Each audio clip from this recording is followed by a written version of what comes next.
เซโปนเผยแพร่ผลสำเร็จกองประชุมสุดยอดอาเซียนและวันสั่งตั้งองค์การอัยการประชาชนเก่ามังกรครบรอบ27 ปี ตอนเช้าวันที่14มังกร2017นี้อยู่สโมสรหอว่าการเมืองเซโปนแขวงสวรรณเขตได้จัดกองประชุมเผยแพร่ผลสำเร็จกองประชุมสุดยอดอาเซียนและวันสั่งตั้งองค์การอัยการประชาชนเก่ามังกร1990หาเก่ามังกร2017ครบรอบ27 ปีขึ้นอย่างเป็นทางการโดยเป็นเกียรติเข่าห่วมมีคณะประจำพรรคเมืองกรรมการพรรคเมืองหัวหน้าคณะของการนายและพลทหารนายและพลตำรวจพนักงานรัฐกรอ้อมข่างเมืองเข่าห่วมอย่างพร้อมเพียง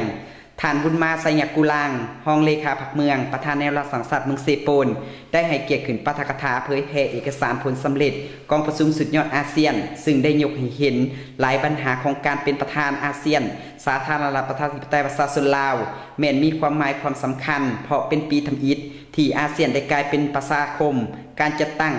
วิสัยทัศน์ประชาคมอาเซียน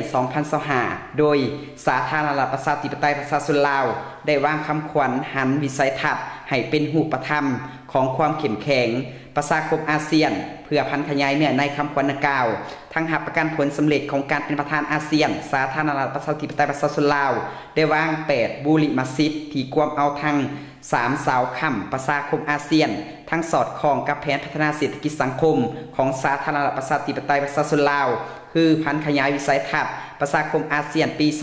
2025หับแคบความแตกต้นทางด้านการพัฒนาการอำนวยความสะดวกด้านการค้าการพัฒนาวิสาหกิจขนาดน้อยและขนาดกลางการพัฒนาการท่องเที่ยวการเสื่อมจอดการหันเปลี่ยนจากการจ้างงานนอกระบบไปสู่การจ้างงานในระบบเพื่อก้าวไปสู่การส่งเสริมเวียกที่ถูกต้องและเป็นธรรมในอาเซียนและการสุขอยู่ส่งเสริมการร่วมมือทางด้านมรดกวัฒนธรรมอาเซียนซึ่งกองประชุมได้ดำเนินแต่วันที่6หาวันที่8กันยายน2016ที่นครหลวงเวียงจันทร์รวมมี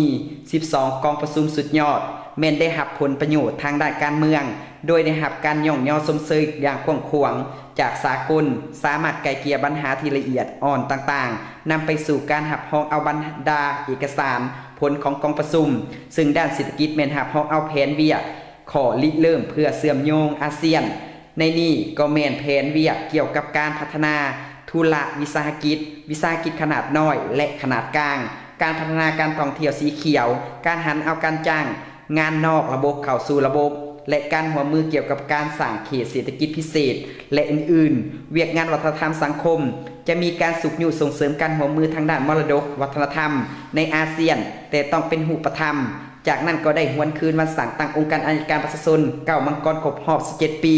เวียกงานอัยการเป็นเวียกหนึ่งที่สำคัญประกอบเข่าในการคุ้มครองรัฐคุ้มครองเศรษฐกิจสังคมเพื่อปกปักรักษาผลประโยชน์ของรัฐสังคมสิทธิและผลประโยชน์อันชอบธรรมของพลเมืองหับประกันให้สังคมมีความสงบมีความเป็นระเบียบเรียบร้อยและยุติธรรมกองประชุมสมัยสามัญของสภาประชาชนสูงสุดสุดที่2ในวันที่23พฤศจิกายน1989ได้หับห้องเอากฎหมายว่าด้วย